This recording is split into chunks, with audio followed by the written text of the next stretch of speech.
സ്വീകരിച്ച വ്യക്തി എല്ലാവർക്കും thank you so much for coming.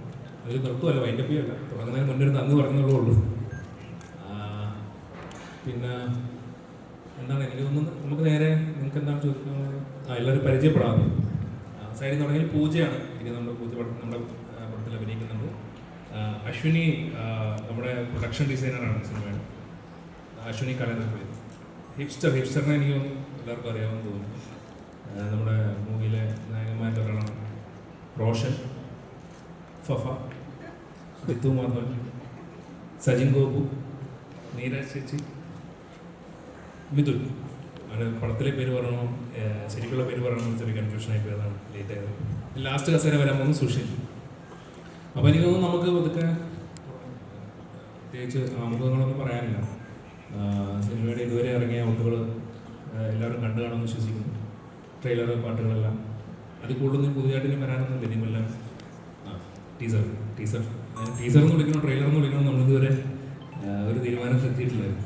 അപ്പോൾ അത് കണ്ടു കാണുമെന്ന് വിശ്വസിക്കുന്നു. അത് തന്നെയാണ്. ഇനി പുതുതായിട്ടൊരു ഔട്ടുകൾ വരാനില്ല. മറ്റന്നാൾ സിനിമ ഇറങ്ങുവാണ്. എല്ലാവരും തിയേറ്ററിൽ തന്നെ പോയി കാണുമെന്ന് വിശ്വസിക്കുന്നു. ഓക്കെ, അതിനെക്കുറിച്ച് അതിന് ബാക്കി ചർച്ചകളിലേക്ക് പോവാം.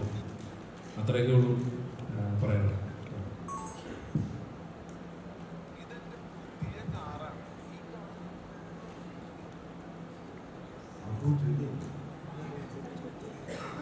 എങ്ങനെയാണ് നിങ്ങൾ ചോദിക്കുന്ന പോലെ ആയിരിക്കും?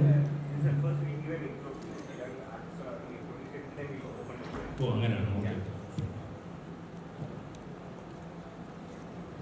നമസ്കാരം, എൻ്റെ പേര് പൂജ. ഞാനിതിൽ സ്വീറ്റി എന്ന് പറഞ്ഞൊരു കഥാപാത്രമാണ് ചെയ്തിരിക്കുന്നത്.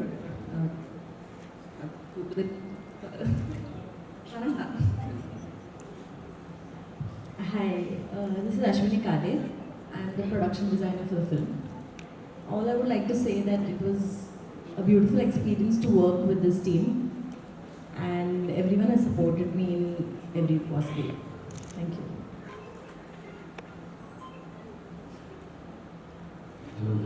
ഞാൻ ഹിപ്സ്റ്റർ. ഇതിൽ അജു എന്ന് പറയുന്ന റോളാണ്, ഒരു ക്യാരക്ടറാണ് ഞാൻ ചെയ്തേക്കുന്നത്. എന്തായാലും ഞാൻ കുറച്ച് നെർവസാണ്. ഞാൻ റോഷൻ. അപ്പോൾ ഞാനിതിൽ ചെയ്തിരിക്കുന്ന ക്യാരക്ടറിൻ്റെ ഒരു ശാന്തൻ എന്നാണ്.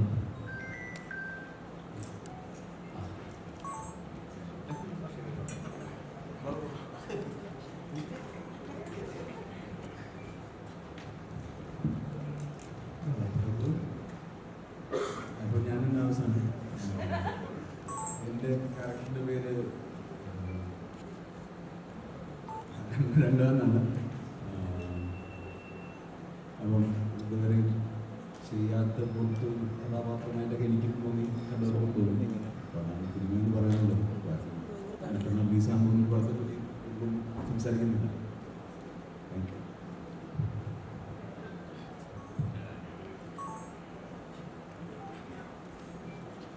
എൻ്റെ പേര് സജിൻ എന്നാണ്. ഞാനിതിലൊരു അമ്പാൻ എന്ന് പറഞ്ഞൊരു ചെറിയൊരു ക്യാരക്ടർ. അപ്പോൾ എന്തൊരു മറ്റന്നാൾ പടങ്ങളുണ്ട്. ഞാൻ നീരജ രാജേന്ദ്രൻ. ഈ ചെറിയ പ്രായം കുറഞ്ഞ ആൾക്കാരുടെ കൂടെ ഇതിൽ ചെയ്യാൻ പറ്റിയത് എൻ്റെ ഭാഗ്യമാണ്. ഇദ്ദേഹത്തിൻ്റെ അമ്മയായിട്ട് ഞാൻ ചെയ്യുന്നു.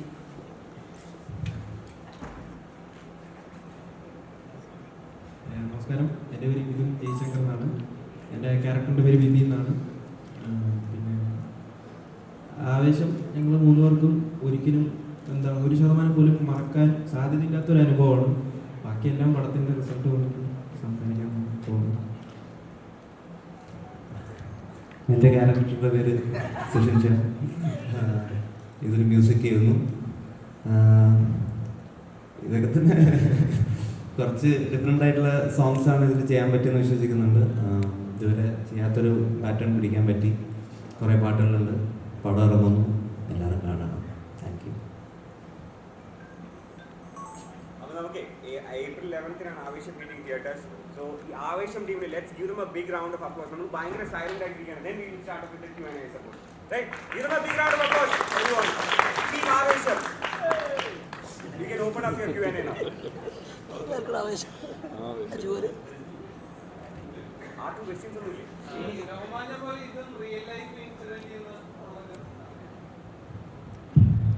രോമാഞ്ചം പോലെ എന്ന് പറയാൻ പറ്റില്ല. രോമാഞ്ചം ടോട്ടലി എൻ്റെ റിയൽ ലൈഫ് ഇൻസിഡൻറ്റിൽ നിന്ന് തന്നെ ഉണ്ടായിട്ടുള്ള സിനിമയാണ്.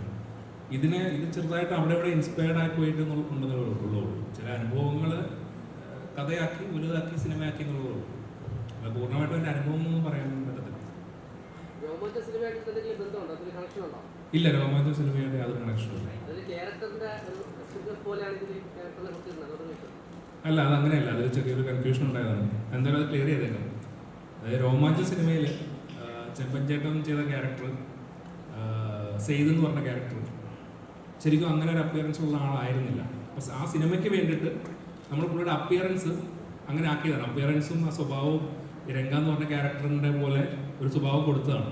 അപ്പോൾ ഇത് ടോട്ടലി ഡിഫറെൻ്റ് ആയിട്ടുള്ള വേറൊരു ക്യാരക്ടറാണ്.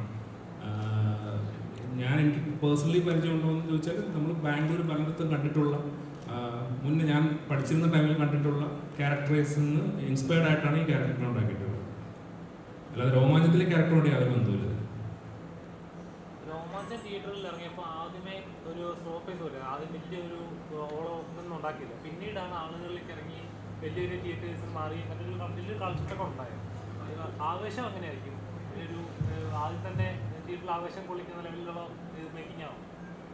ആവേശം എനിക്ക് തോന്നുന്നത് ആദ്യത്തെ ദിവസം തന്നെ തിയേറ്ററിൽ ആൾ വരുമെന്നുള്ള എൻ്റെ വിശ്വാസം. അതിന് വേണ്ടിയിട്ടാണ് നമ്മൾ ശ്രമിച്ചിട്ടുള്ളത്.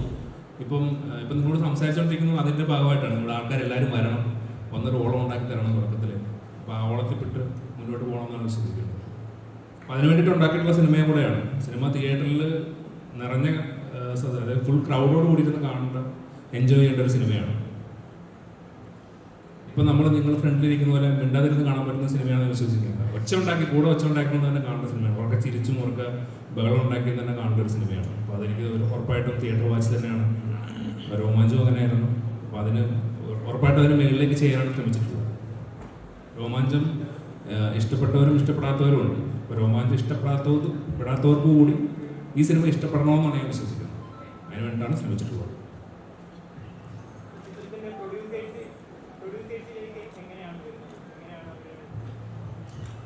അതായത് രോമാഞ്ചം ഷൂട്ടിന് ശേഷം ഞാൻ ഈ കഥ ഡെവലപ്പായതിനു ശേഷം ഞാൻ അൻവർ റഷീദിൻ്റെ അടുത്ത് പോയിട്ട് പറയായിരുന്നു.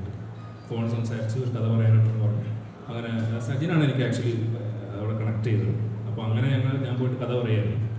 കഥ പറഞ്ഞ് പുള്ളിക്കത് ഇഷ്ടപ്പെട്ടു. ഉടനെ തന്നെ ഫഹദിലേക്ക് എത്തി. അതങ്ങനെ പ്രൊജക്റ്റ് ആവുമായിരുന്നു. ആക്ച്വലി രോമാഞ്ചം റിലീസിന് ഞാൻ ഓൾറെഡി ആവേശത്തിൻ്റെ പ്രീ പ്രൊഡക്ഷനിലായിരുന്നു. ബാംഗ്ലൂർ ഷൂട്ട് തുടങ്ങാൻ കുറച്ച് നാളുകൾ ഉള്ളപ്പോഴാണ് രോമാഞ്ചം റിലീസാവുന്നത്. ഞാൻ ബാംഗ്ലൂരിൽ നിന്ന് വന്നിട്ടാണ് രോമാഞ്ചം റിലീസെല്ലാം ഇവിടെ അറ്റൻഡ് ചെയ്തിട്ട് തിരിച്ചു പോകുന്നത്. രോമാഞ്ചത്തിന് മുന്നേ തന്നെ പ്രൊജക്റ്റ് ആയിരുന്ന സിനിമയായിരുന്നു ആവേശം. ഇതിന്റെ ടീസർ ഇറങ്ങുന്ന സമയത്തും പാട്ടുകൾ ഇറങ്ങുന്ന സമയത്തും ഒക്കെ ഇവിടെ വരും. നോർമലി ഒരു പബ്ലിക് റെസ്പോൺസ് ഒക്കെ എടുക്കുന്ന സമയത്ത് ആളുകൾ പറയുന്ന പഴയ അല്ലു അർജുൻ പടങ്ങളിലെ കാണുന്ന പോലത്തെ ഒരു ഫീൽ കിട്ടി. അങ്ങനത്തെ ഒരു ചേട്ടൻ്റെ ലുക്കും ഏകദേശം അതേപോലെ ഒരു നമ്മുടെ തെലുങ്ക് പടങ്ങൾ വരുന്ന വില്ലന്മാരെ സെയിം ആ ലുക്ക് വരും. ശരിക്കും അങ്ങനെ തന്നെ ഒരു മാസ് വില്ലൻ അല്ലെങ്കിൽ ഒരു കോമഡി അല്ല, അങ്ങനത്തെ ഒരു കഥാപാത്രമാണോ? ഇയാൾ ബാംഗ്ലൂർ ബേസ് ചെയ്തിട്ടുള്ളൊരു ഗുണ്ടയാണ്. അതുകൊണ്ടാണ് പ്രൈമറിലി അങ്ങനത്തെ ഒരു ലുക്കിലേക്കൊക്കെ എത്തിയത്. ഓൾമോസ്റ്റ് ജിത്തുവിന് പറഞ്ഞ ജിത്തു കണ്ട് പോയ ആളുകളിൽ നിന്നും ഒരുപാട് പേരിൽ നിന്നാണ് അങ്ങനെ ലുക്കിലേക്ക് എത്തിയത്. രണ്ടാമത്തെ ചോദ്യം എന്തായിരുന്നു? അല്ല, അങ്ങനെ വേറൊരു പടം പോലെ അല്ല, പക്ഷെ അങ്ങനത്തെ ഒരു അനുഭവമാണ്, അങ്ങനത്തെ ഒരു തിയേറ്റർ എക്സ്പീരിയൻസ് ആണ് ട്രൈ ചെയ്തിരിക്കുന്നത്.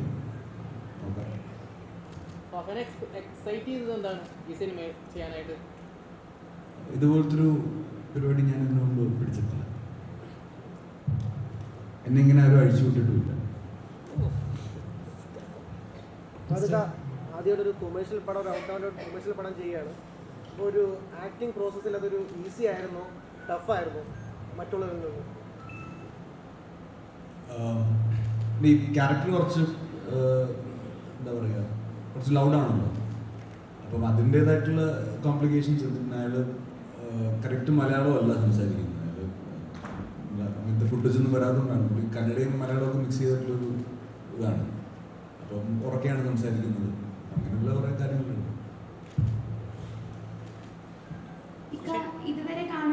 ഇതുവരെ കാണാത്ത തരത്തിലുള്ള ഒരു പ്രൊമോഷൻ രീതിയും പെർഫോമൻസും ആയിരുന്നു ഇക്കാരുടെ ഭാഗത്തുനിന്ന് കാണാൻ സാധിച്ചത്. എന്തായിരുന്നു അതിന്റെ കാര്യം? അതിന് കാര്യമൊന്നുമില്ല, ട്രെയിലർ പോലും ഇല്ല. ഇതൊക്കെ ചെയ്താലേ അങ്ങനെ പ്രത്യേകിച്ച് കാര്യമൊന്നുമില്ല. എനിക്ക് ഈ പടം എന്നല്ല, ചെയ്യുന്ന പടങ്ങളെല്ലാം ആൾക്കാർ കാണണമെന്ന് ആഗ്രഹമുണ്ട്. അപ്പോൾ ഇത് ഒരു ഇൻട്രോ ഈ പടത്തിന് ആവശ്യമുണ്ടെന്ന് തോന്നി. പടം കാണാൻ പോകുന്നതിന് മുമ്പ് ഈ പടത്തിനെ പറ്റി ഒരു ഇൻട്രോ ആൾക്കാർക്ക് കൊടുക്കണമെന്നുണ്ട്. അപ്പോൾ ഈ പടത്തിലുള്ള ഇക്കാടെ ഒരു കോൺഫിഡൻസ് ആണോ ഈ ഒരു പ്രൊമോഷൻസിലേക്ക് ഒരു ഭയങ്കര ഒരു പോസിറ്റീവ് വൈബ് കാണാനുണ്ട്? ഇക്കാതെ ഇപ്പൊ കോളേജിൽ പോയി ഡാൻസ് സാധാരണ ഇക്കാതെ ഒരു കോളേജിൽ ഒരു ഡാൻസ് പെർഫോമൻസ് നിങ്ങൾ ആരും പ്രതീക്ഷിച്ചിട്ടില്ലായിരുന്നു. കുട്ടികൾ ചുമ്മാ ഞാൻ ഡാൻസ് പഠിച്ചിട്ട് പോയതൊന്നുമില്ല. കുട്ടികൾ ചുമ്മാ പറഞ്ഞോണ്ട് ഞാൻ അവരോട് അവരുടെ സന്തോഷത്തിന് വേണ്ടി അവരെന്തോ യൂണിറ്റ് ആയിരുന്നു. അപ്പോൾ അതിൻ്റെയൊക്കെ ഒരു സന്തോഷത്തിന് മഞ്ഞുമൽ ബോയ്സ് ഇറക്കിയപ്പോൾ താങ്കൾ പറയാം മലയാള സിനിമയുടെ സെയിം മാറ്റുന്ന സിനിമയായിരിക്കും എന്നത്. ഇപ്പം താങ്കൾ ചെയ്ത എല്ലാ പടങ്ങളും ഇപ്പോൾ നല്ല രീതിയിൽ വന്നുകൊണ്ടിരിക്കുക, ചെയ്യുന്ന ട്രാക്കുകളായാലും ശരിയായ മലയാളികൾക്ക് എപ്പോഴും റിലേറ്റ് ചെയ്യുന്നുണ്ട്. ആവേശം എങ്ങനെ തിയേറ്ററിൽ ആവേശം കൊള്ളിക്കുമോ?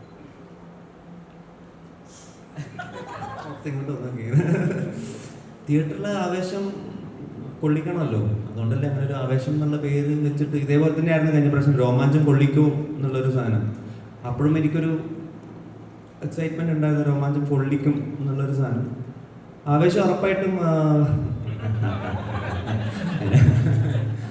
ആവേശം ആക്ച്വലി ഫുള്ളി എൻ്റർടൈനർ ആണ്. മൊത്തത്തിൽ ചിരിയും പരിപാടിയൊക്കെ ആയിട്ട് ഫുള്ളി എൻ്റർടൈനർ പാക്ഡ് ആയിട്ടുള്ളൊരു പടമാണ്. അതിൻ്റെ അകത്ത് വേറെ അൺഎക്സൈറ്റ്മെൻറ്റ് എന്നല്ലേ പറയാം, അത് ഉണ്ടാവാൻ സാധ്യതയില്ല. എക്സൈറ്റ്മെൻറ്റ് ഉണ്ടാവും എന്നുള്ളതാണ് എൻ്റെ പ്രതീക്ഷ. മറ്റൊന്നും സീൻ മാറുമെന്ന് ഞാൻ വിചാരിച്ചിട്ട് പറഞ്ഞൊന്നുമല്ലല്ലോ, ചുമ്മാ തള്ളി വെക്കുന്നതല്ലേ. അതേപോലെ അങ്ങനെ തന്നെ ആവട്ടെ.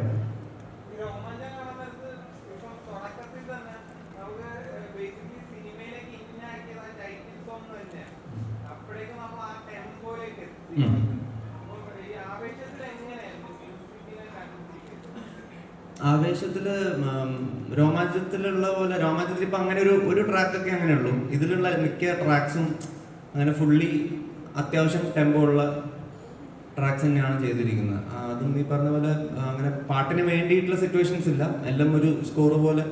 നമുക്ക് ഈ പറഞ്ഞ പോലെ 8 പാട്ട് ഉള്ളത് അങ്ങനെ പടം കാണുമ്പം അറിയില്ല, ആ ഒരു 8 സോങ്സ് വന്ന് പോകുന്നത്. റാപ്പ് ഒരുപാടില്ല, എന്നാലും ഉണ്ട് 2-3 സോങ്സ് റാപ്പായിട്ടുണ്ട്. എല്ലാം മലയാളം, ഇംഗ്ലീഷ് ഒരു സോങ് മാത്രം ഇംഗ്ലീഷാണ്, ബാക്കിയെല്ലാം മലയാളം. സൗത്ത് ഇന്ത്യൻ എനിക്കറിയില്ല, ഞാൻ എങ്ങനെയൊക്കെയോ മ്യൂസിക് ചെയ്തു പോകും. സുജേട്ടാ, ചേട്ടാ ഒരു ഇന്റർവ്യൂവിൽ മുമ്പ് പറഞ്ഞിരുന്നു ആവേശത്തിലൊരു അല്ലു അർജുൻ അനിരുദ്ധ് ടൈപ്പ് പിടിച്ചിട്ടുണ്ടെന്ന്. അപ്പോൾ നമുക്കൊരു പരിധി വരെ ഇല്ലുമിനാറ്റിൽ ഞങ്ങൾ കേട്ടു. അപ്പോൾ ഇനി അതിനെ വെല്ലുന്നൊരു സോങ് ഇനി നമുക്ക് ചിത്രത്തിൽ പ്രതീക്ഷിക്കാമോ? ആ ഒരു വൈബ് ഇനിയും ഇറക്കാൻ കുറച്ച് നമ്പേഴ്സ് ഉണ്ട്, ഇനിയും കുറച്ച് ഇറക്കി വിടും. എനിക്കൊന്ന് റിലീസ് ആവാറായതുകൊണ്ട് ഇനിയിപ്പം പടത്തിന് ശേഷമായിരിക്കും ബാക്കിയുള്ള പാട്ടൊക്കെ ഇറക്കുന്നത്. എല്ലാം ഇങ്ങനത്തെ ഒരു വൈബാണ്. എനിക്ക് ഈ അനിരുദ്ധ റെഫറൻസ് എന്ന് പറയാൻ കാരണം എനിക്ക് വേറെ റെഫറൻസ് ഇല്ല ആക്ച്വലി നോക്കാൻ. ഇങ്ങനത്തെ ഒരു ഭയങ്കര എനർജി ട്രാക്കൊക്കെ നോക്കുമ്പം ഈ സന്തോഷ് നായരും അനിരുദ്ധൊക്കെയാണ് കേട്ടു നോക്കാൻ പറ്റുന്ന സാധനം. അപ്പം അങ്ങനത്തെ കുറച്ച്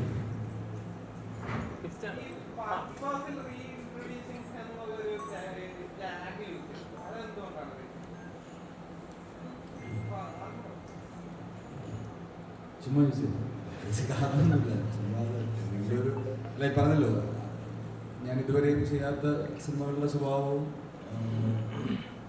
പെർഫോമൻസ് ആയാലും ഇങ്ങനെയൊരു സെറ്റിങ്ങിൽ ഇങ്ങനൊരു എന്താ പറയുക, ബാംഗ്ലൂരിൻ്റെ ഒരു കോളേജ് ലൈഫും സ്റ്റുഡൻറ്റ് ലൈഫും വേറൊരു സൈഡാണ് നമ്മൾ എക്സ്പ്ലോർ ചെയ്തിരിക്കുന്നത്. അപ്പം അങ്ങനെയൊക്കെ മൊത്തത്തിൽ പുതുമ തോന്നിയതുകൊണ്ടാണ്.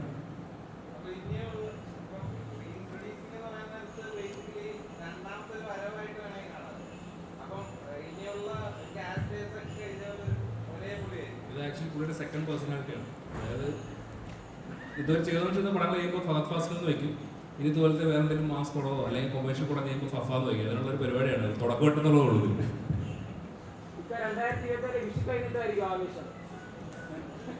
ആവട്ടെ ആവട്ടെ.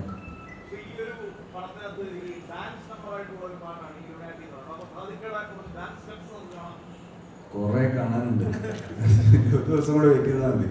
ഈ പറഞ്ഞെല്ലാം ഉണ്ടോ?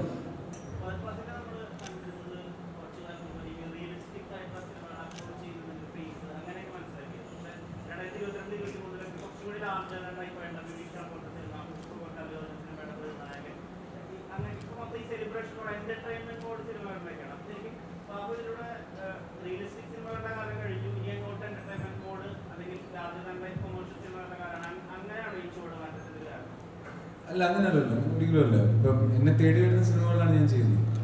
അപ്പം മാക്സിമം ഓരോ സിനിമകളും ഡിഫറെൻ്റ് ആകണമെന്ന് നമുക്ക് ആഗ്രഹമുണ്ടല്ലോ.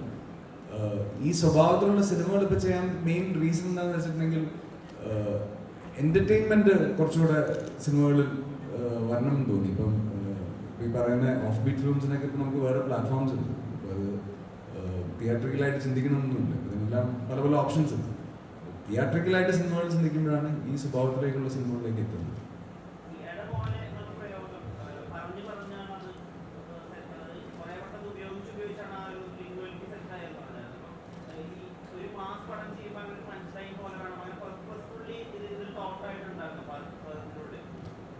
ഇല്ല ഇല്ല, അങ്ങനെയൊന്നുമില്ല. നല്ല ഓർഗാനിക്കായിട്ട് സംഭവിച്ചത്.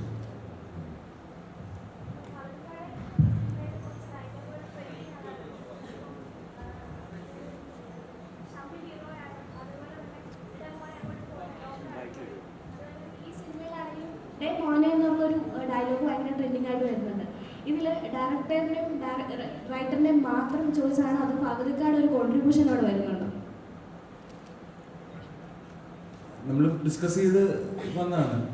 ഇപ്പം എനിക്ക് ഓർമ്മ വന്നത്, എന്നെ സ്കൂളിൽ എൻ്റെ ഒരു സീനിയർ എന്നെ ഇങ്ങനെ വിളിക്കുമായിരുന്നു. അങ്ങനെയാണ് ഞാൻ ആദ്യം അവിടെ പറഞ്ഞു തുടങ്ങിയത്. പിന്നെ നസ്രിയൊക്കെ അത് എല്ലാവരും അത് യൂസ് ചെയ്ത് തുടങ്ങി. സെറ്റ് ഭയങ്കര കോൺസ്റ്റൻ്റ് ആയിട്ട്. ഇപ്പോൾ ഒരുപാട് സോഷ്യൽ മീഡിയ വളരെ ആക്റ്റീവ് ആയിട്ടുള്ള ഒരാളാണ്. ഒരുപാട് ഗേൾസ് ഫാൻസ് ഉണ്ട്. നോർമലി ഇങ്ങനെ ഒരു ചിത്രം ഞങ്ങൾ പബ്ലിക് റെസ്പോൺസ് എടുത്തപ്പോൾ ഹിക്ചറിനെ കണ്ട് ഇപ്പോഴേക്കും ഹിക്ചർ പടത്തിലുണ്ടോ? ഇവിടെ മൈക്കുണ്ടോ?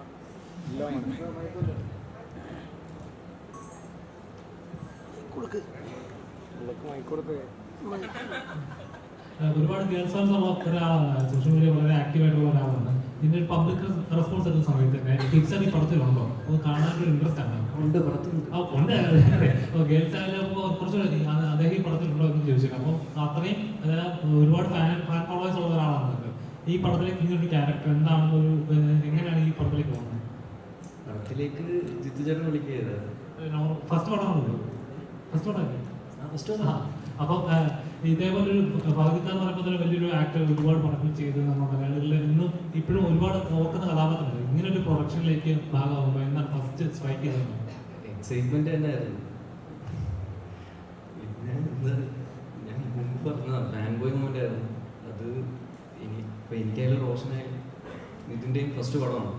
അപ്പോൾ ആ ഒരു എക്സൈറ്റ്മെന്റ് തന്നെയായിരുന്നു അവിടെ. നമ്മൾ റൂമിലെല്ലാം അവിടെ ഷെയർ ചെയ്തുകൊണ്ടിരുന്നത് ആ ഒരു എക്സൈറ്റ്മെന്റ് ആണ്. അപ്പോൾ നമ്മൾ ഷൂട്ട് സ്റ്റാർട്ട് ചെയ്തിട്ട് ഏകദേശം 1 month കഴിഞ്ഞിട്ടാണ് അതൊക്കെ ചെയ്തത്. അപ്പോഴെല്ലാവരും എക്സൈറ്റ്മെന്റ് ആയിരുന്നു പുള്ളിയിലൂടെ പെർഫോം ചെയ്യാൻ അല്ലെങ്കിൽ എല്ലാം.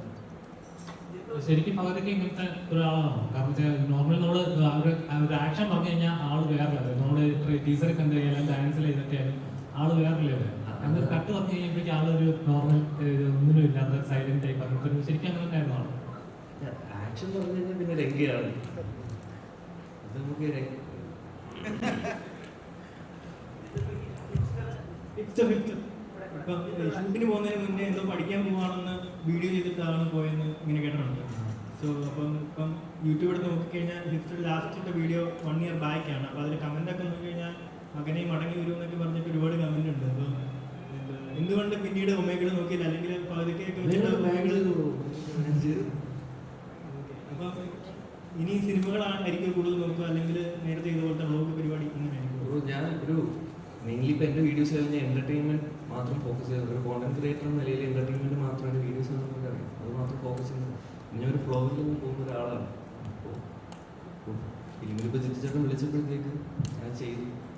അപ്പം നിങ്ങൾക്കും ആ ഒരു കോൺഫിഡൻസ് വന്നാലേ എനിക്കും ചെയ്യാനുള്ളൊരു കോൺഫിഡൻസ് കിട്ടും. അപ്പോൾ ആ ഫ്ലോ അനുസരിച്ച് പോകാനാണ് ഇപ്പോൾ മെയിൻലി. അങ്ങനെ വലിയ പ്ലാനിങ് ഒന്നുമില്ല. ഇതിപ്പോൾ ഒരു കാര്യം പെട്ടെന്ന് വന്നിട്ട്, ഇവര് മൂന്നുപേരുമാണ് ഈ സിനിമയിലെ ഹീറോ. ഏറ്റവും ബുദ്ധിമുട്ടുണ്ടായിരുന്നത് ഇവരെ മൂന്നുപേരെയും ബാംഗ്ലൂർ പുറത്ത് ഷൂട്ട് ചെയ്യാനായിരുന്നു. കാരണം ഹിപ്സ്റ്ററിനെ കണ്ട ആളുകൂടിയ ഷൂട്ട് നടക്കത്തില്ല. അപ്പോൾ അത്രയും 1 million സബ്സ്ക്രൈബേഴ്സൊക്കെ നമ്മൾ സെറ്റിലല്ലേ. അപ്പം ഞങ്ങൾക്കും ഇത് ഭയങ്കര പുതിയൊരു എക്സ്പീരിയൻസ് ആയിരുന്നു. എനിക്ക് പ്രത്യേകിച്ചും ഞാൻ ആദ്യമായിട്ടാണ് ഇങ്ങനെയൊരു ഇത്രയും എന്താ പറയുക യങ്സ്റ്റേഴ്സായിട്ട്, അതും ഇൻഡിവിജ്വലി അവരുടേതായിട്ടുള്ള കാര്യങ്ങൾ ചെയ്തുകൊണ്ടിരിക്കുന്ന ആൾക്കാരുടെയൊക്കെ ഇൻട്രാക്ട് ചെയ്ത് കുറേ നാൾ 3-4 മാസം ഞാൻ ഒരുപാട് എൻജോയ് ചെയ്തു. Thank you. ഇതിപ്പോൾ രോമാഞ്ചം OTT റിലീസിന് ശേഷം രോമാഞ്ചം കണ്ടിട്ട് ചിരി വരുന്നില്ല എന്ന് പറഞ്ഞ് വലിയ രീതിയിൽ വിമർശനങ്ങളുണ്ടായിരുന്നു. അപ്പോൾ അതുകൂടി മുന്നിൽ കണ്ടുകൊണ്ട് എല്ലാവരെയും ചിരിപ്പിക്കാം, അങ്ങനെ ചിരി നിമിഷങ്ങൾ ഉണ്ടാവണം, അത് തിയേറ്ററിൽ വർക്കാവുന്ന, അതായത് റിലീസിന് ശേഷവും ആളുകൾ പറഞ്ഞു രസിക്കുന്ന തമാശകൾ, അതായത് നമ്മുടെ പണ്ടത്തെ ഈ അൻവറേഷൻ സിനിമകളിലൊക്കെ ഉള്ള പോലത്തെ തമാശകളുണ്ടല്ലോ, നമ്മുടെ ഡെയിലി യൂസേജസ് പോലെ ഉപയോഗിക്കുന്ന തമാശകൾ, അങ്ങനെ ഉണ്ടാക്കാൻ റൈറ്റിംഗ് ലെവലിൽ തന്നെ അങ്ങനെ ഒരു ശ്രമം ഉണ്ടോ? അല്ല, എപ്പോഴും നമ്മൾ എല്ലാവരെയും എൻ്റർടൈൻ ചെയ്യിക്കാൻ തന്നെയാണ് ശ്രമിക്കുന്നത്. അത് ഇതിനും ശ്രമിച്ചിട്ടുണ്ട്, രോമാഞ്ചത്തിനും ശ്രമിച്ചിരുന്നു, ഇതിനും ശ്രമിച്ചിട്ടുണ്ട്. അപ്പോൾ അതിനാളുകൾക്ക് അതായത് ഞാൻ പറഞ്ഞു നേരത്തെ പറഞ്ഞു, അതിലിഷ്ടപ്പെടാത്ത ആൾക്കാർക്ക് കൂടി ഇത് ഇഷ്ടപ്പെടണമെന്ന് ഞാൻ ആഗ്രഹിക്കുന്നുണ്ട്. അതിനുവേണ്ടി ശ്രമിച്ചിട്ടുണ്ട്. നോക്കാം, മറ്റന്നാൾ പറയും. ഈ രോമാഞ്ചം കഴിഞ്ഞതിന് ശേഷം രോമാഞ്ചം സിനിമയ്ക്ക് ഇത് തന്നെയായിരുന്നു മനസ്സിൽ പ്ലാൻ. വേറെ സംസാര രീതികളാണ് രോമാഞ്ചത്തിൻ്റെ ഇടയ്ക്ക് ചെറിയ പ്രശ്നങ്ങളുണ്ടായി, അതിനെ വേറെ ഡിസ്ട്രിബ്യൂട്ട് ഏറ്റെടുത്തു. അതിന് താങ്കൾ തന്നെ പറഞ്ഞു, കാരണം ഇതിൻ്റെ ഒരു രോമാഞ്ചം സെക്കൻഡ് പാർട്ട് പോലെ വേറെ ആൾക്ക് കമ്മിറ്റ് ചെയ്തിട്ടുണ്ടെന്ന് പറയുന്നു. അതിൻ്റെ സത്യാവസ്ഥ എന്താണ്? ഇല്ല, വേറെ ആർക്കും കമ്മിറ്റ് ചെയ്തതായിട്ട് ഞാൻ പറഞ്ഞിട്ടില്ല. രോമാഞ്ചം സെക്കൻഡ് പാർട്ടിൻ്റെ കാര്യം അന്ന് സംസാരിച്ചിരുന്നത്. രോമാഞ്ചം സെക്കൻഡ് പാർട്ടുണ്ട്, അതിൻ്റെ പ്ലാനിങ്ങുകൾ തുടങ്ങിയിട്ടില്ല എന്നുള്ളതാണ് പറഞ്ഞിട്ടുള്ളത്. അപ്പോൾ അതിലങ്ങനെ വേറെ കൺഫ്യൂഷൻസ് ഉണ്ടായിട്ടല്ല. രോമാഞ്ചം റിലീസാവുന്നതിന് മുന്നേ ആയ പ്രൊജക്റ്റാണ്. രോമാഞ്ചത്തിൻ്റെ റിലീസിനൊക്കെ എത്രയും മുന്നേ തന്നെ ഇത് പ്രൊജക്റ്റായി കഴിഞ്ഞു. നവംബറിൽ ഇത് പ്രൊജക്റ്റായി, November-December പ്രൊജക്റ്റായി, ഫെബ്രുവരിയിലാണ് രോമാഞ്ചം റിലീസാവുന്നത്. അപ്പോൾ അതിൻ്റെ സെക്കൻഡ് പാർട്ടും ഇതും തമ്മിൽ അങ്ങനെ വേറെ ബന്ധങ്ങളൊന്നുമില്ല. അങ്ങനെ യാതൊരു കമ്മിറ്റ്മെൻറ്റ്സും ഇല്ല.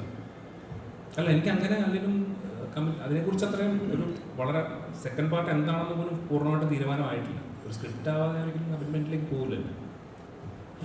സജിൻ, ഇപ്പം നമുക്ക് മണിച്ചതായിട്ടില്ല, ഇത് വെള്ളെടുത്ത് ചേച്ചിയൊക്കെ നരേറ്റ് ചെയ്തിരുന്നു നാഗവല്ലി എന്താണ്. അപ്പം നമ്മൾ ടീച്ചറിൽ കണ്ട അത് അപൂർവമായിട്ട് ഒരു ക്യാരക്ടറിനെ നരേറ്റ് ചെയ്യാൻ കിട്ടുന്ന ഒരു അവസരം അപൂർവമായിട്ടാണ് ഒരു ആക്ടറിന് കിട്ടുക. അപ്പൊ ഈ ചിത്രത്തിൽ അങ്ങനത്തെ ഒരു അവസരം കിട്ടിയിട്ടുണ്ടല്ലോ. ബേസിക്കലി രംഗണ്ണ ആരാണെന്ന് നരേറ്റ് ചെയ്യുന്നുണ്ട്. എന്നെ സംബന്ധിച്ച് ഭാഗ്യമാണ് അങ്ങനെ ചെയ്യാൻ പറ്റിയത്. അത് ഫസ്റ്റ് ടീച്ചറിൽ വരും നമുക്ക് അറിയാൻ പാടില്ലായിരുന്നു. പടത്തിൽ ഓൾറെഡി അങ്ങനെ ചെയ്തു, ടീച്ചറിൽ എല്ലാവരും കട്ട് ചെയ്തിട്ട് നമുക്ക് സന്തോഷം. പിന്നെ പാതുകാലെ പോലെ ഒരു ആക്ടറിൻ്റെ സ്ക്രീൻ ഷെയർ ചെയ്യാൻ പറ്റിയ വളരെ സന്തോഷം. അപ്പോൾ അത് എന്നെ സംബന്ധിച്ച് ഭയങ്കര സന്തോഷമാണ്. ഇനിയിപ്പോൾ പടം ഇറങ്ങാൻ വേണ്ടിയിട്ട് ഞാൻ വെയിറ്റ് ചെയ്തിരിക്കുകയാണ്. ഭയങ്കര എക്സൈറ്റ്മെൻറ്റിലാണ്. അതിൻ്റെ ഓരോ സിനിമകളും വ്യത്യസ്തമായ കഥാപാത്രമാണ് ചെയ്യുന്നത്. ആവേശത്തിലാണെങ്കിൽ വ്യത്യസ്തമായ കഥാപാത്രം. ആവേശം മാറ്റി നിർത്തി കഴിഞ്ഞാൽ അതിൽ ഏറ്റവും ഇഷ്ടപ്പെടുന്ന ഒരു കഥാപാത്രം ഏതെന്ന് ചോദിച്ചാൽ ഏത് പറയാം? ആവേശം മാറ്റി നിർത്തി പെർഫോമൻസ് വൈസോ? തീർച്ചയായും. തൊണ്ടിമുതൽ ചെയ്യുമ്പം ഒരു ഭയങ്കര പുതിയൊരു എക്സ്പീരിയൻസ് ആയിരുന്നു. എന്ന് വെച്ചാൽ എല്ലാം പോലീസുകാർ, നമ്മളൊരു സെറ്റ് ചെയ്തിട്ട് ഒരു സെറ്റ് ഉണ്ടാക്കി, പോലീസ് സ്റ്റേഷൻ സെറ്റ് ഉണ്ടാക്കിയിട്ട് എല്ലാം ആക്ച്വൽ പോലീസുകാരാണ് നമ്മുടെ അടുത്ത് ഹയർ ചെയ്തത്. ഞാനും അലൻ ചേട്ടനും മാത്രമേ ഉള്ളൂ, സുരാജേട്ടനും ആക്ടേഴ്സായിട്ട്. എനിക്കത് ഭയങ്കര പുതിയ എക്സ്പീരിയൻസ് ആയിരുന്നു. അപ്പോൾ ഫസ്റ്റ് ഡേ എന്നെ അവിടെ കൊണ്ടുപോയിട്ട് പൊത്തും പറഞ്ഞ് ഒരാളെ ബസ്സിൽ വെച്ചിട്ട് ഇങ്ങനെ മാല മുട്ടിച്ച് പിടിച്ചു. അയാളെ പോലീസ് സ്റ്റേഷനിൽ കൊണ്ടുവന്ന് എന്താണ് ചെയ്യേണ്ടത് അത് ചെയ്യാൻ പറഞ്ഞു. ഞാൻ ചുമ്മാ നിൽക്കുകയായിരുന്നു. പോലീസ് അവരാണ് അതെല്ലാം ചെയ്തത്. എനിക്കത് ഭയങ്കര ഒരു, ഞാൻ അതുവരെ ചെയ്യാത്തൊരു എക്സ്പീരിയൻസ് ആയിട്ട് എനിക്ക് തോന്നി. മൊത്തത്തിൽ ആ പടം ഞാൻ ഭയങ്കര എൻജോയ് ചെയ്തിട്ടുണ്ട്. ഓരോ സിനിമയിലേക്ക് മാറുമ്പോൾ ഓരോ കഥാപാത്രം മാറുമ്പോൾ അതെങ്ങനെയാണ് സ്റ്റഡി ചെയ്തെടുക്കുന്ന ഒരു ഡയറക്ടറുമായിട്ട് ഇരുന്ന് സംസാരിച്ച് ഈ കഥാപാത്രത്തിൽ ഞാൻ ഈ ഇത്ര മീറ്റർ പിടിക്കാം, അല്ലെങ്കിൽ ഡയറക്ടർ ഒരു ഇത്ര മീറ്റർ മതി, അങ്ങനെ എങ്ങനെയാണ് ഒരു ചർച്ച വരിക? ഒരു ഷൂട്ടിന് പോകുന്നതിൻ്റെ ഒരു ധാരണ ഉണ്ടാവും. അത് ഏത് അളവെന്നുള്ളത് ഇപ്പം ഞാൻ അവിടെ പോയി ചെയ്യുന്നത് കണ്ടിട്ട് ഇതല്ല കുറച്ചുകൂടെ ചെയ്യണം, അല്ലെങ്കിൽ അതിൽ ഇത്രയും വേണ്ട, അത് ഷൂട്ടിൻ്റെ പ്രോഗ്രസ്സിലായിരിക്കും നടക്കുന്നത്. പക്ഷെ ഒരു ധാരണ ഉണ്ടാവും. ഒരു എന്താ പറയുന്നത്, ഒരു കാരിക്കേച്ചർ പോലെ നമുക്ക് ഈ കഥാപാത്രത്തിൻ്റെ എല്ലാ വശങ്ങളും നമുക്കറിയായിരിക്കും. പക്ഷെ അത് ഷൂട്ട് തുടങ്ങി കഴിഞ്ഞിട്ടാണ് അതിൻ്റെ ഒരു കറക്റ്റ് ഡ്രാഫ്റ്റിലേക്ക് എത്തുന്നത്. പലപ്പോഴും റീ ഷൂട്ട് ചെയ്യാറുണ്ട്. നമ്മൾ ആദ്യ ദിവസങ്ങളിൽ ചെയ്തത് പിന്നെ കാണുമ്പോൾ അത് വർക്കാകാതെ തോന്നും. അപ്പോൾ പിന്നെ റീ ഷൂട്ട് ചെയ്യും. മൻസൂർ അലിഖാനുമായിട്ടുള്ള എക്സ്പീരിയൻസ് എങ്ങനെയുണ്ടായിരുന്നു? എനിക്ക് മുമ്പ് അറിയാവുന്നതാണ്. ഞാൻ വേലക്കാരനൊക്കെ വർക്ക് ചെയ്തിട്ട് എനിക്ക് കുറച്ച് മുമ്പ് അറിയാവുന്നതാണ്. എനിക്കന്നും ഇന്നും ഞാൻ പുള്ളിയോടുള്ളപ്പോൾ ഞാൻ ഒരുപാട് ചിരിക്കാറുണ്ട്. എനിക്ക് അറിയാവുന്ന എന്നെ ഒരുപാട് ചിരിപ്പിക്കുന്നതാണ്. അപ്പം ഇപ്പൊ ഈ ചിത്രം ആവേശം അനൗൺസ് ചെയ്യുന്ന മുതൽ ഒരു ഹൈപ്പ് ക്രിയേറ്റ് ചെയ്തിരുന്നല്ലോ. ഇപ്പം അതിനുശേഷം ഇത് വേറൊരു ടൈപ്പ് പരിപാടിയാണെന്ന് സുഷിൻ പറഞ്ഞപ്പോഴൊക്കെ ഒരു ഹൈപ്പ് ക്രിയേറ്റ് ചെയ്തു. അപ്പൊ അതിന്റെ ലുക്കിലൊക്കെ ഒരു ഹൈപ്പ് ക്രിയേറ്റ് ചെയ്തു. അത് കഴിഞ്ഞിട്ട് ഒരു ദിവസം കൊണ്ട് ധ്യാൻ വന്ന് രാവിലെ മുതൽ വൈകുന്നേരം വരെ ഇന്റർവ്യൂ കൊടുത്തിട്ട് ആ സീൻ മൊത്തം ധ്യാൻ കൊണ്ടുപോയി. ആ ഹൈപ്പ് മൊത്തം ധ്യാൻ കൊണ്ടുപോയി. അതിനെങ്ങനെയായിരുന്നു നോക്കിക്കൊണ്ട്? നല്ല കാര്യം. എനിക്കത് ചെയ്യാൻ പറ്റില്ല. അത് നല്ല കാര്യം. എനിക്ക് എൻ്റെ സിനിമയെ പറ്റി സംസാരിക്കാൻ പറ്റുള്ളൂ. അപ്പോൾ അത് മറ്റന്നാൾ റിലീസാവും. റിലീസായിട്ട് ആൾക്കാർ ഇന്റർവ്യൂ ഒക്കെ കാണാം. ഇന്റർവ്യൂ ഒക്കെ കാണാം. നമുക്കൊരു സിനിമയ്ക്ക് ഒരു സിനിമ അതുകൊണ്ടിരുന്ന ഒരു സിനിമയ്ക്ക് ഹൈപ്പ് അല്ലെങ്കിൽ വലിയ സിനിമ കാണണം നമ്മൾ ഒരു വിളംബരം പോലെയാണ് ഒരു മാർക്കറ്റിംഗ് നോക്കാം. ഇപ്പം ഇന്റർവ്യൂ ആണെങ്കിൽ വളരെ ഇതിനൊരു ഇന്റർവ്യൂ കൊടുക്കാൻ വന്നിട്ടില്ല. നമ്മുടെ ടീം ആരും വന്നിട്ടില്ല. ആകെ ഒരു ഇന്റർവ്യൂ മാത്രമേ ഉള്ളൂ. ഷിപ്പിലൂടെ ഇന്റർവ്യൂ മാത്രമേ വന്നിട്ടുള്ളൂ. അത് നമുക്ക് കണ്ടതുമാണ്. എന്തുകൊണ്ട് അത്ര ഒരു ഇന്റർവ്യൂസിലേക്ക് വേണ്ട? അപ്പോൾ അതിന് സമയക്കുറവാണ്. എന്താണെന്ന് അറിഞ്ഞാൽ ഞാൻ ഹൈദരാബാദാണ്. ഞാൻ പുഷ്പ ഷൂട്ട് ചെയ്തുകൊണ്ടിരിക്കുകയാണ്. അപ്പോൾ ഇന്ന് വൈകിട്ട് ഞാൻ തിരിച്ചു പോകും. വീണ്ടും റിലീസിൻ്റെ അന്നൊരു ദിവസത്തേക്ക് ഞാൻ വരും. അതൊരു സൈഡ്. രണ്ടാമത്തെ സൈഡ്, മെനഞ്ഞാന്നാണ് പടം ലോക്കായത്. ഒരു ട്രെയിലർ കട്ട് ചെയ്യാൻ പോലും നമുക്ക് സമയം കിട്ടിയിട്ടില്ല. എല്ലാവരും ബിസിയായിരുന്നു. പ്രൈമറിലി മറ്റ് ടെക്നീഷ്യൻസ് മറ്റു പടങ്ങളൊക്കെ ആയിട്ട് ബിസിയായിരുന്നു. എല്ലാവരും ഈ സിനിമയിലേക്ക് എത്തിയപ്പോഴത്തേക്കും അതിൻ്റെതായിട്ട് ഡിലേ ഉണ്ടായി. പടം തീരാൻ അതിൻ്റെതായിട്ടുള്ള ഡിലേ ഉണ്ടായി. അപ്പം അതിലായിരുന്നു ഫോക്കസ്. പടം ഭംഗിയായി തീർത്ത് തിയേറ്ററിൽ കൊണ്ടുവരിക. പിന്നെ എപ്പോഴും നമ്മൾ പുതിയതായിട്ടൊരു കാര്യം ചെയ്യുമ്പോൾ, നമ്മളിപ്പം ഞാൻ സ്ഥിരം ചെയ്യുന്ന ഒരു പരിപാടിയാണെങ്കിൽ എനിക്കിങ്ങനെ വന്ന് പറയണമെന്നില്ല. അപ്പം സത്യേട്ടൻ്റെ ഇപ്പം ഞാൻ പ്രകാശനൊക്കെയാണെങ്കിൽ ഞാൻ പ്രൊമോഷനൊന്നും വന്നിട്ടില്ല. കാരണം ഞാൻ സത്യേട്ടിൽ നിന്നും ആൾക്കാർ എന്താണ് എക്സ്പെക്ട് ചെയ്യുന്നത്, അതാണ് കേറ്റർ ചെയ്യുന്നുള്ളത് ഞങ്ങൾക്ക് രണ്ടുപേർക്കും ക്ലിയർ ആയിരുന്നു. ഇതിൽ ജിത്തുവും പുതിയതായിട്ടൊരു സാധനമാണ് ട്രൈ ചെയ്യുന്നത്, ഞാനും പുതിയതായിട്ടൊരു സാധനമാണ് ട്രൈ ചെയ്യുന്നത്. എന്നെ ഇതുപോലെ ആരും കണ്ടിട്ടില്ല ഇതിനു മുമ്പ്. അപ്പം പടത്തിനൊരു ഇൻട്രോ കൊടുക്കേണ്ടത് ആവശ്യമായിട്ട് തോന്നി. അപ്പം അതുകൊണ്ടാണ് ഇതിലൊന്നുമല്ല ഞാൻ വിശ്വസിക്കുന്നത്. എൻ്റെ ജോലി സിനിമകൾ ചെയ്യാമെന്നുള്ളതാണ്. നല്ല സിനിമയാണെങ്കിൽ സിനിമ അതിൻ്റെ ജോലി എടുത്തു, സിനിമ പ്രൂവ് ചെയ്തു. ഇല്ല.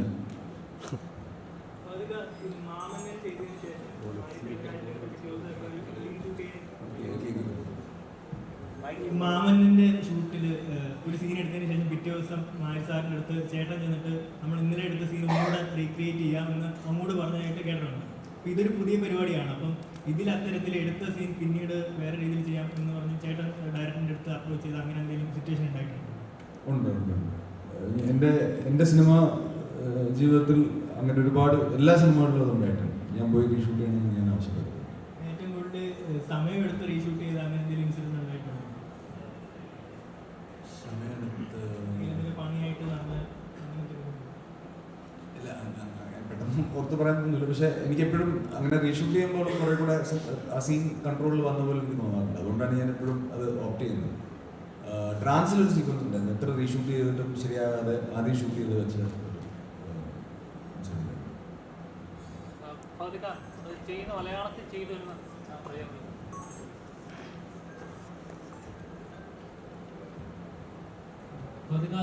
മലയാളത്തിൽ ഒരു സെറ്റ് ഓഫ് കഥാപാത്രങ്ങൾ ചെയ്തു വെച്ച് മലയാളി പ്രേക്ഷകർ ഫാദിക്ക എന്ന് പറയുമ്പോൾ ഈ ടൈപ്പ് കഥാപാത്രങ്ങളാണ് നമുക്ക് പ്രതീക്ഷിക്കാം എന്ന് ഒരു എക്സ്പെക്ടേഷൻ നിൽക്കുന്ന സമയത്ത് തമിഴിൽ പോയി വേറെ ലെവൽ ഓഫ് കഥാപാത്രം വില്ലനായിട്ടാണെങ്കിൽ ചെയ്ത് പുഷ്പയിലെ കഥാപാത്രം അടിച്ചത് ഇങ്ങനെ എന്നെക്കൊണ്ട് പറ്റുമെന്ന് തെളിയിച്ചു.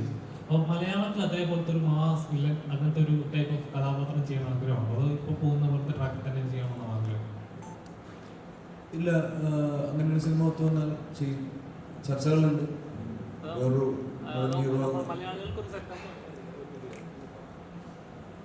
മലയാളികൾക്ക് സെറ്റ് ഒരാൾ ഇങ്ങനെ ഫിക്സ് ചെയ്ത് കഴിഞ്ഞ് കഴിഞ്ഞാൽ പെട്ടെന്ന് അത് ബ്രേക്ക് ചെയ്ത് മലയാളത്തിൽ തന്നെ ദൈവം അത് സെറ്റ് ആവുമോ, അത് ചേരുന്നുണ്ടോ അങ്ങനെ എപ്പോഴും ഒരു പെട്ടെന്നൊരു ബ്രേക്ക് ഉണ്ടോ? ഒരു അന്യഭാഷയെ ചെയ്ത് കാണുമ്പോൾ വാവും എന്ന് തോന്നുന്നു. സ്വന്തം ഭാഷയെ ചെയ്യുമ്പോഴേക്കും അത് ചേരുമായിരുന്നോ, പുള്ളിക്കാരൻ ഈ സോണല്ലേ സേഫ് ആയിട്ടുള്ളത് എന്നൊരു എപ്പോഴും നമ്മൾ പറയാറുണ്ട്. അങ്ങനൊന്നും ഇല്ലാന്ന് തോന്നുന്നു. എന്തായാലും എനിക്ക് അങ്ങനെ ഒരു സിനിമ ഞാൻ ചെയ്തു കഴിഞ്ഞാൽ ആൾക്കാർ എങ്ങനെ റിയാക്ട് ചെയ്യുന്നുള്ളത് എനിക്ക് കറക്റ്റ് അറിയാൻ പറ്റുള്ളൂ. കഥാള് തന്നെ വരുന്നുണ്ടോ?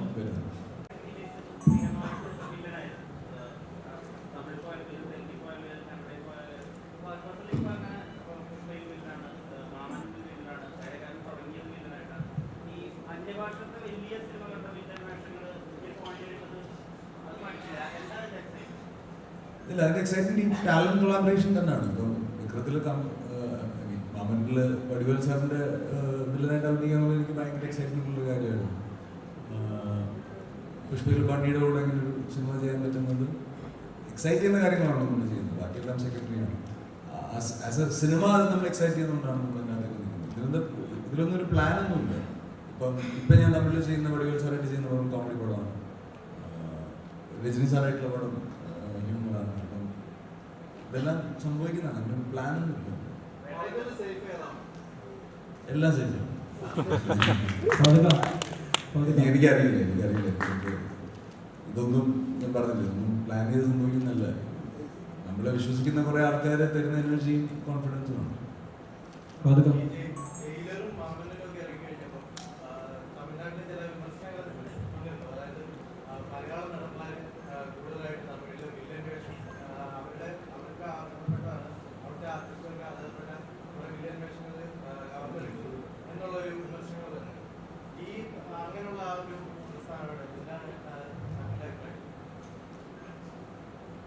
എനിക്കൊന്നത് ചെറിയ ഒരു ഡിസ്കഷൻസ് ഉണ്ടായിട്ടുള്ളൂ തോന്നുന്നു. അങ്ങനെ അത് കഴിഞ്ഞിട്ടാണ് എനിക്ക് ഏറ്റവും കൂടുതൽ തമിഴിൽ സിനിമകൾ വന്നിട്ടുള്ളത്. ഇപ്പോഴും തമിഴിൽ നിന്നാണ് ഏറ്റവും കൂടുതൽ സിനിമകൾ വരുന്നത്. അങ്ങനെയൊന്നുമില്ല. എല്ലാവരും എന്താ പറയുക, നേരത്തെ പറഞ്ഞ പോലെ ടാലന്റ് കൊളാബറേഷൻ ആയിട്ട് തന്നെ കാണുന്നുള്ളൂ. അല്ലാതെ നമ്മളവിടെ പോയി തമിഴ് സിനിമ ചെയ്ത് തമിഴ് സിനിമ എന്നേക്ക് മാറ്റാനൊന്നുമല്ലോ. അവിടെ പോയി നമ്മുടെ ഫ്രണ്ട്സ് വിളിക്കുന്നു. എന്നെ സംബന്ധിച്ചോളം എനിക്കിപ്പം കമൽ സാറായിട്ടുള്ള റിലേഷൻ, രജനി സാറായിട്ടുള്ള റിലേഷൻ ഒക്കെ ഇങ്ങനെ പോയി സിനിമകൾ ചെയ്തിട്ടുള്ളതുകൊണ്ടാണ്. ഞാനതെല്ലാം വളരെ പോസിറ്റീവായിട്ടാണ്. ഇവിടെ എൻ്റെ പേര് ഫാസിൽ. എൻ്റെ ചോദ്യത്തിൽ ടീച്ചറിൻ്റെ സമയത്ത് എൻ്റെ ജീവിതത്തിൽ എനിക്ക് ഏറ്റവും പേടിയുള്ള കാര്യം ഫാസിൽ എന്ന് ചോദ്യം ചെയ്യുക. അപ്പോൾ അത് ഉമ്മയോടൊക്കെ പറഞ്ഞിട്ട് ഞാൻ വീട്ടിൽ പോകുന്നത്. എന്നോട് ചോദ്യങ്ങളൊന്നും ചോദിക്കരുത് എന്ന് പറഞ്ഞിട്ട് ഞാൻ വീട്ടിൽ പോകുന്നത്. ഇപ്പോൾ ടീച്ചറിൻ്റെ ചില കട്ടുകൾ ഈ രാജമണിക്ക് ചെറിയൊരു റെഫറൻസ് പോലെ കാണിക്കുന്നുണ്ട്. എക്സ്പെക്ട് സ്ലാങ്ങിൻ്റെ ചെറിയ കാര്യം. അപ്പോൾ ഇത് എങ്ങനെ ബ്രീഫ് ചെയ്യാൻ പറ്റും? അൻവർക്കാട് എന്തെങ്കിലും ടിപ്സോ അങ്ങനെ കാര്യങ്ങളൊക്കെ ഉണ്ടായിരുന്നോ? ഇല്ല, രംഗ ആദ്യം എന്നോട് പറയുമ്പോൾ തന്നെ രംഗ ഇങ്ങനെയൊക്കെ ആയിരുന്നു എന്നുള്ളത് ജിത്തു ക്ലിയർ ആയിട്ട് പറഞ്ഞു. എന്നോട് കഥ പറയുമ്പോൾ തന്നെ രംഗ വെള്ളയൊക്കെ ഇട്ട് ഗോൾഡൊക്കെ ഇടുന്നൊരു ആൾ തന്നെ. പിന്നെ ഈ മീശയും ഹെയർ സ്റ്റൈലൊക്കെ നമ്മൾ പിന്നെ ഒരു ലുക്കിലേക്ക് എത്താൻ വേണ്ടി അങ്ങനെ ഡിസ്കസ് ചെയ്ത് ഡ്രൈവ് ചെയ്തു. അല്ലാതെ വേറൊരു സിനിമയുടെ റെഫറൻസ് വെച്ചിട്ട് ചെയ്തതാണ്.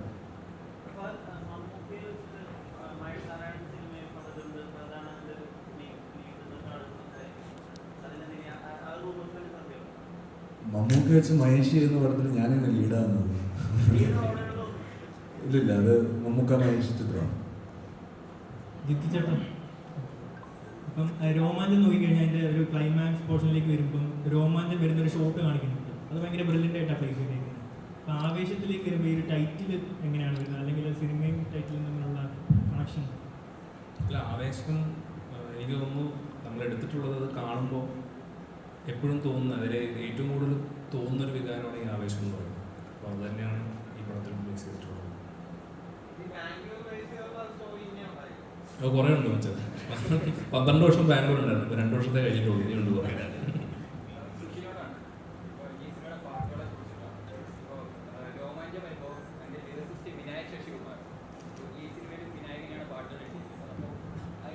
പാട്ടുകൾ കേൾക്കുമ്പോൾ നമുക്ക് വളരെ രോമാഞ്ചം കണ്ടുകൊണ്ട് പലപ്പോഴും ആ പാട്ടുകൾ ആ സിനിമയുടെ കഥ നമുക്ക് പറഞ്ഞു തരുന്നുണ്ട് പലരും. അപ്പോൾ ഇതിനകത്തും ചില പാട്ടുകളൊക്കെ ശ്രദ്ധിച്ച് കേൾക്കുമ്പോൾ ഈ വിനായകും വിഷ്ണുവായിട്ടുള്ള ഒരു കോമ്പിനേഷൻ, കാരണം കുറേ ഹിറ്റ് പാട്ടുകൾ. അപ്പോൾ അതിനെക്കുറിച്ചിട്ടാണ് ഒരു ചോദ്യം. രണ്ടാമത്തെ ചോദ്യം സിംഗേഴ്സ്. ഇപ്പോൾ ബാസി ഒരു പാട്ട് പാടിയിട്ടുണ്ട്, തമിഴിൽ നിന്ന് പാടുമ്പോൾ. അപ്പോൾ എങ്ങനെയാണ് ഇങ്ങനെയുള്ള സിംഗേഴ്സിനെ ചൂസ് ചെയ്യുന്നത്? ജിത്തു എനിക്ക് 25 ദിവസവും 8 പാട്ടാണ് ചെയ്യാനുള്ള ഡെഡ് ലൈൻ എന്നാണ്. നമ്മൾ 2 ദിവസത്തിലൊരു പാട്ട് ചെയ്യുക, അങ്ങനെയാണ് നമ്മളിരിക്കുന്നത്. ജിത്തു ഡെയിലി വരും, ഞാനകത്തിരുന്നെങ്കിൽ ചെയ്യും, ജിത്തു പുറത്തുനിന്നെങ്കിൽ ബുക്ക് വായിച്ചിരിക്കും. അപ്പോൾ ഒരു ട്യൂൺ ഐഡിയ ഒക്കെ ആയിട്ട് വരും. വിനായക് എന്താണെന്ന് വെച്ചാൽ നമ്മൾ ഓൾറെഡി ആ ഒരു കോമ്പിനേഷൻ പിടിച്ചതുകൊണ്ട് വേറെ പൊതുവെ നമ്മൾ വിനായകൻ്റെ ആയിട്ട് ഓൾറെഡി വർക്കായിട്ടുള്ളൊരു കോമ്പിനേഷനായിട്ട് തോന്നി. പിന്നെ നമുക്ക് 3 പേർക്കും കമ്മ്യൂണിക്കേറ്റ് ചെയ്യാൻ കുറച്ച് ഈസിയാണ്. അപ്പം അതുകൊണ്ടാണ് വിനായക് ഇതിൽ എല്ലാ പാട്ടും എഴുതിയിരിക്കുന്നത്. വോക്കൽസ് ഇങ്ങനെ ഈ പറഞ്ഞ പോലെ ഓരോ പാട്ടിന്റെ ക്യാരക്ടർ ഈ പറഞ്ഞ പോലെ രോമാഞ്ചത്തിൽ ചെയ്ത പോലത്തെ ട്രാക്സ് അല്ല ഇതിലിരിക്കുന്നത്. അപ്പം ഇതിലെല്ലാം പുതിയ പുതിയ വോയിസ് ട്രൈ ചെയ്യണമെന്നുണ്ട്. പിന്നെ ലീസ്റ്റ് ആയിട്ട് ഞാൻ കുറവ് പാടിയിരിക്കുന്ന ആൽബം കൂടെ, ഞാൻ അധികം പാടിയിട്ടില്ല ഈ പാട്ട് ആൽബത്തിൽ. പിന്നെ പാട്ടപ്പിലോട്ടൊക്കെ പോകുന്നത് നമ്മൾ ഓരോ സോങ്ങിന്റെ വൈബ് അനുസരിച്ചിട്ട് നമ്മൾ രണ്ടുപേരും ഇരുന്ന് ഓരോ ആൾക്കാർ തപ്പും. ഒരു വൈറ്റ് ബോർഡ് ഉണ്ടായിരുന്നു, അതിൻ്റെ അകത്ത് ഇങ്ങനെ ഇരുന്നിട്ട് ഇങ്ങനെ എഴുതി വെക്കും ആരൊക്കെ ട്രൈ ചെയ്യാം. ബാസിനെ കൊണ്ട് ജാട പഠിപ്പിക്കണമെന്ന് എനിക്ക് എന്തോ ഭയങ്കര ആഗ്രഹം ഉണ്ടായിരുന്നു. ബാസിയുടെ ജാട എനിക്ക് ഭയങ്കര ഇഷ്ടമാണ്. അതുകൊണ്ട്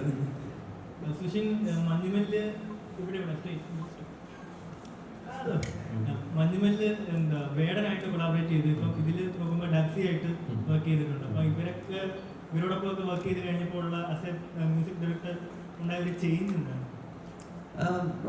ഈ ഇൻഡിപെൻഡന്റ് കുറെ ആർട്ടിസ്റ്റ് ഉണ്ടല്ലോ നമ്മുടെ ഇവിടെ. അപ്പം എല്ലാവരെയും ഈ വോയിസ് തപ്പി പോകുമ്പോൾ ആക്ച്വലി കുറെ ആൾക്കാർ നമ്മുടെ ഇടയിൽ തന്നെ ഉണ്ട് എന്നുള്ളത് മനസ്സിലായി. ഇപ്പോൾ ഡാപ്സി ആണെങ്കിലും ഡാപ്സിയുടെ ഒക്കെ പോലത്തെ ഒരു വോയിസ് ക്യാരക്ടർ ആക്ച്വലി ഭയങ്കര റയറാണ് നമുക്ക് കേൾക്കുന്ന അങ്ങനത്തെ സൗണ്ടും പരിപാടികളും.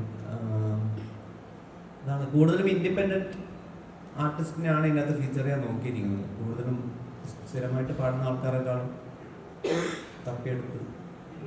ബാസി ഇതേപോലെ സുഷിന്റെ പടത്തിൽ പാടണം എന്ന് ചോദിച്ച് ഇതിന് മുന്നേ ചോദിച്ച് അവസരം മേടിച്ചിട്ടുണ്ടെന്നൊക്കെ പറഞ്ഞിട്ടുണ്ട്. അപ്പൊ ഇതില് ബാസി പറഞ്ഞു അമലേട്ടന്റെ പടത്തില് അമലേട്ടനോടൊക്കെ ഇതേപോലെ ചോദിച്ചിട്ടുണ്ട് ഒരു പാട്ട് പാടിക്കുന്നത്.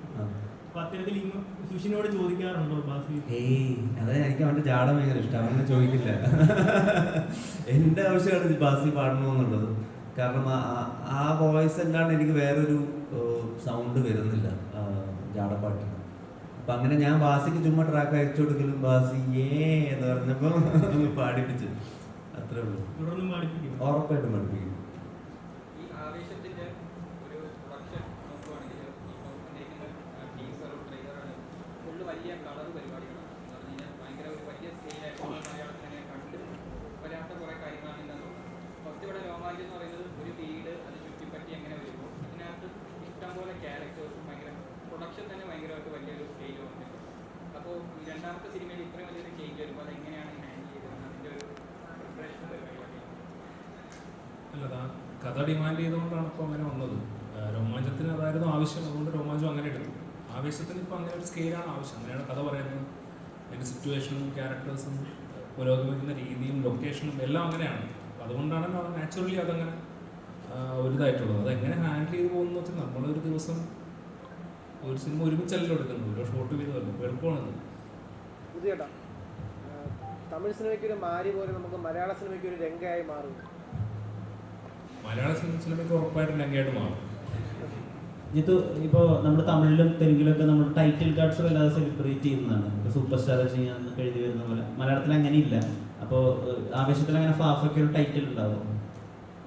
അതൊക്കെ പടം കാണുമ്പോൾ ഫാഫയ്ക്ക് എങ്ങനെ ടൈറ്റിൽ എന്നൊക്കെ ഉള്ളത് പടം കാണുമ്പോൾ കാണുന്നതായിരിക്കും നല്ലതെന്ന് തോന്നുന്നു.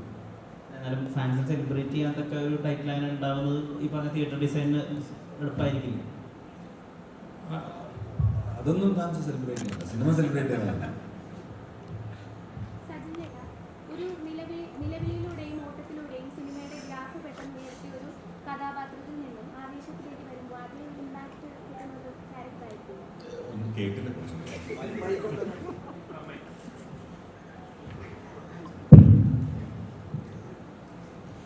ചേട്ടാ, ഒരു നിലവിളിയിലൂടെയും ഓട്ടത്തിലൂടെയും സിനിമയുടെ ഗ്രാഫ് പെട്ടെന്ന് ഉയർത്തിയ ഒരു കഥാപാത്രത്തിൽ നിന്നും ആവേശത്തിലേക്ക് വരുമ്പോൾ അതേ ഇമ്പാക്ട് കിട്ടുന്ന ഒരു ക്യാരക്ടർ തന്നെ ആയിരിക്കുമോ? ഉറപ്പായിട്ടും. ഞാനിപ്പോൾ ചെയ്തതിൽ വെച്ച് ഏറ്റവും വലിയൊരു ക്യാരക്ടറാണ് ആവേശത്തിൽ ഞാൻ ചെയ്യണം. മുമ്പ് ചെയ്ത കഥാപാത്രങ്ങളെ വെച്ച് ഭയങ്കര ഡിഫറൻ്റ് ആണ്. ഞാൻ നേരത്തെ പറഞ്ഞ പോലെ ഇക്കാലം സ്ക്രീൻ ഷെയർ ചെയ്യാൻ പറ്റി. അപ്പോൾ ഭയങ്കര എക്സൈറ്റഡ് ആയിട്ട് ഇരിക്കുകയാണ്. മുൻപ് ചെയ്ത കഥാപാത്രങ്ങളെ വെച്ച് ഭയങ്കര ഡിഫറൻ്റ് ആണ്. ചേട്ടാ, ബ്രഹ്മയുഗത്തിലൊരു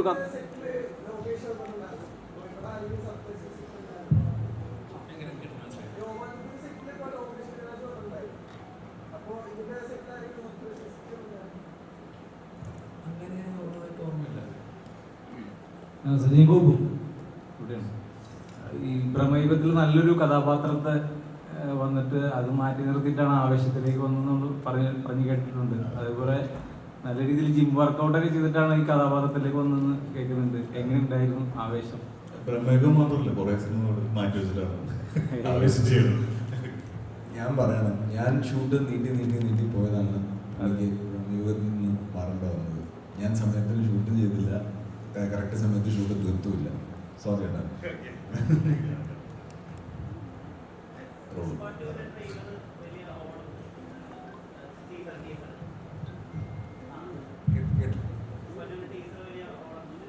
പുഷ്പ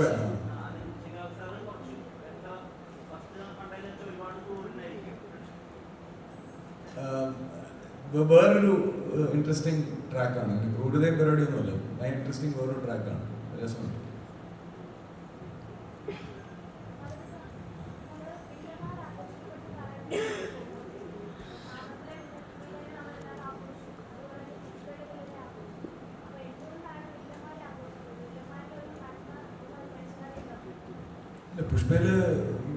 പുഷ്പയിൽ ഏറ്റവും കൂടുതൽ ആഘോഷിച്ചത്, അത് കഴിഞ്ഞിട്ട് മറ്റേ ആളൊക്കെ ആഘോഷിച്ചിട്ടുള്ളൂ. പിന്നെ ഈ വില്ലന്മാരെ ആഘോഷിക്കുന്ന വില്ലന്മാരുടെ തമാശകളൊക്കെയാണ് ആൾക്കാർ ഡിസ്കസ് ചെയ്യുന്നത്. അല്ലാതെ വില്ലന്മാരുടെ കഥാപാത്രത്തിൻ്റെ ക്വാളിറ്റീസ് ഒന്നും അല്ല, പെർഫോമൻസിനെയാണ് ആൾക്കാർ സെലിബ്രേറ്റ് ചെയ്യുന്നത്. അല്ലാതെ ഇപ്പം മാമനിലായാലും വടിവേൽ സാറിൻ്റെ പെർഫോമൻസ് ആൾക്കാർ ഡിസ്കസ് ചെയ്യുന്നതാണ്. പുഷ്പയിലെ ബണ്ണിയുടെ പെർഫോമൻസ് ഡിസ്കസ് ചെയ്യുന്നതാണ്. നാഷണൽ അവാർഡ് വരെ കിട്ടിയത്, ശരിയാണ്, നാഷണൽ അവാർഡ് വരെ കിട്ടിയത്. ഒരു ഇതെല്ലാം ഫേസാണ്.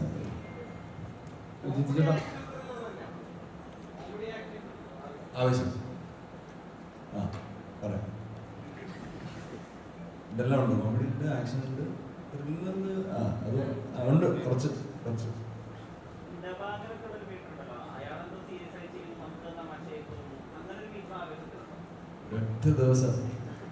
ദിവസം മതി. ഈ പാതുക്കട ഒരു ആക്ടിങ്ങിൽ ഓരോ ചില ചെറിയ എലമെന്റ് പോലും ഒരുപാട് ലേയേഴ്സ് നമുക്ക് കാണാൻ സാധിക്കുന്നുണ്ട് ആ കഥാപാത്രത്തിൽ. എക്സാമ്പിൾ ഇപ്പോൾ ഷമ്മി കഥാപാത്രത്തിലായാലും ആ എന്താ മോളെ ചോദിക്കുന്ന ഒരു കഥാപാത്രത്തിലായാലും ആ സൈലൻസിൽ പോലും കഥാപാത്രത്തിൻ്റെ പല പല ലേയേഴ്സ് നമുക്ക് കാണുന്നുണ്ട്. അതുപോലെ തന്നെ അർജുന അശോകൻ്റെ മറ്റേ രോമായത്തിൽ അർജുന അശോകൻ്റെ ആ ചിരിച്ചിട്ട് തലയാട്ടുന്ന ഒരു സാധനം ഭയങ്കരമായിട്ട് ട്രെൻഡിങ് ആയതാണ്. അപ്പോൾ ഈ ഫഹദ് ഫാസിലിൻ്റെ ഇത്തരം ചെറിയ ചെറിയ മാനറിസംസ് ഈ ആവേശത്തിൽ എത്രത്തോളം കൊണ്ടുവരാൻ ശ്രമിച്ചിട്ടുണ്ട്? അതങ്ങനെ ഒരു പർട്ടിക്കുലർ മാനറിസം എന്നുള്ളതല്ല, ഇതിനകത്ത് എല്ലാം ഡിഫറെൻ്റ് ആയിട്ട് തന്നെ പിടിക്കാൻ ശ്രമിച്ചിട്ടുണ്ട്. വേണമെങ്കിൽ ഇതുവരെ ചെയ്തിട്ടുള്ള പടങ്ങളിലൊന്നും ബന്ധമില്ലാത്ത രീതിയിലാണ് ഓരോ സീനുകളും ഓരോ ഷോട്ടുകളും ട്രൈ ചെയ്തുകൊണ്ടിരുന്നത്. എന്നാലും പുതിയ ഒരുപാട് സാധനങ്ങൾ കിട്ടാൻ വഴിയുണ്ട് ഇതിനകത്ത്. എങ്കിൽ പോലും കയ്യെത്തും ദൂരത്തിലെ ഫഹദ് ഫാസിലും ആവേശത്തിലെ ഗുണ്ടയായിട്ട് വരുന്ന ഫഹദ് ഫാസിലും തമ്മിലുള്ള അന്തരം അത്രയും വലുതാണ്. അതുകൊണ്ട് ചോദിച്ചു. രണ്ടും രണ്ട് അറ്റല്ല, ശരിയാണ്. ഇതിൽ ഏറ്റവും ഇൻട്രസ്റ്റിംഗ് ആയിട്ടുള്ള കാര്യം, ആവേശം പെർഫോം ചെയ്യുമ്പോൾ ചില സമയത്ത് മൺമോർ ജിത്തു ആവശ്യപ്പെടുമ്പോൾ ജിത്തു പറയുന്നത് ഇത് മുമ്പ് കണ്ടിട്ടുണ്ടെന്ന് പറയും. ഇത് മുമ്പ് കണ്ടതാണ്, അപ്പോൾ ഇത് എന്തെങ്കിലുമുണ്ടോ നമ്മൾ.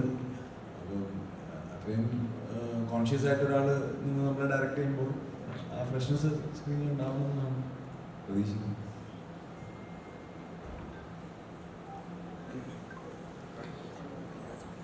അപ്പോൾ എല്ലാവരും ഏപ്രിൽ 11-നാണ് പടം കാണുക,